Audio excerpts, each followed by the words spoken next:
Hey, it's Bree again, and thanks for joining me today. I hope you're doing well. Remember to drink water and eat.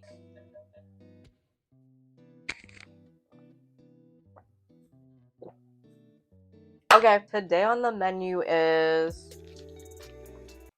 cod. Yes, cod, the fish you typically see in fish and chips.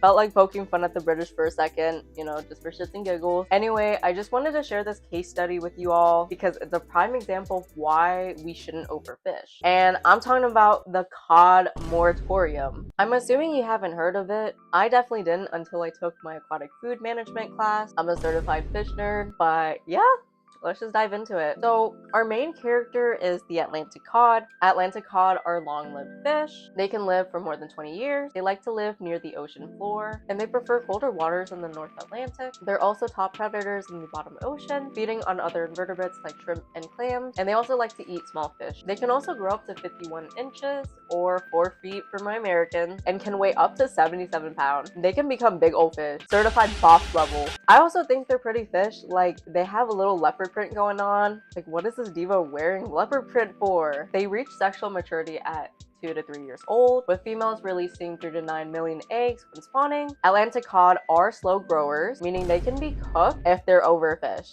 With the whole concept of overfishing, catching all the reproductively mature fish, so there's none left to replenish the population. Well, about that, yeah, humans fucked them up. Back in the 19th century or 1800s, people started to commercially fish Atlantic cod off the coast of Newfoundland during the rise of the Industrial Revolution. I swear, everything ties back to Industrial Revolution, and I'm a little upset about it. Fishers started fishing them with long line, which had like multiple hooks on them, and these lines would like stretch as far as like 5 miles, which isn't like a super sustainable way of catching fish because you can catch bycatch. By the 20th century, steam trawlers were literally clearing the sea of Atlantic cod because they could catch so much more than before, and this was even more unsustainable because of the whole bycatch stick and also destroying the environment and also emitting carbon dioxide. Yeah, I'm gonna need 3 big booms for that.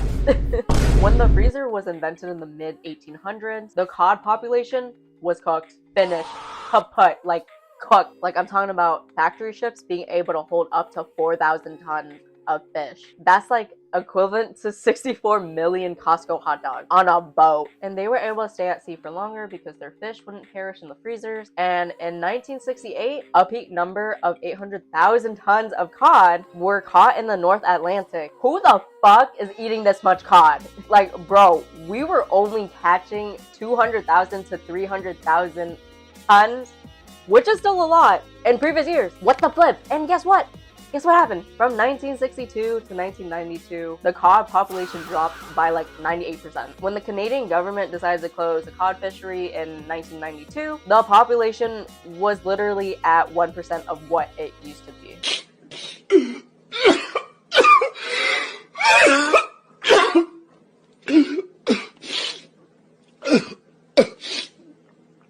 So the Atlantic cod population got fucked over. Is that literally it? Like, is that all to it? Is that what I'm making a huge fuss over? No, because like, what about the people that need to fish for a living? The moratorium was devastating for Newfoundland's fishers. Oh, and by the way, a moratorium is a temporary official freeze on a specific activity. So like, fishing for cod was halted at the time in hopes of the population being able to bounce back so they can continue fishing. Since 30,000 people were out of a job at that time, Newfoundland's economy at the time were in shambles. Oh, and remember how Atlantic cod are slow growers? Yeah, so their population didn't rebound at all. The collapse of the cod fishery was because of the Canadian government's failure to understand the ecological repercussions of choosing to address financial difficulties over environmental sustainability. The cod fishery was closed for like 30 years until it reopened pretty recently in 2024 with super strict catching limits. And have you guys ever heard of the tragedy of the commons? If not, it's a concept about individuals prioritizing themselves and depleting resources, not making sure that there's enough resources left for other people or for the environment, resulting in collective ruin. The cod moratorium is literally an example of the tragedy of the common. And also, random fact, tragedy of the common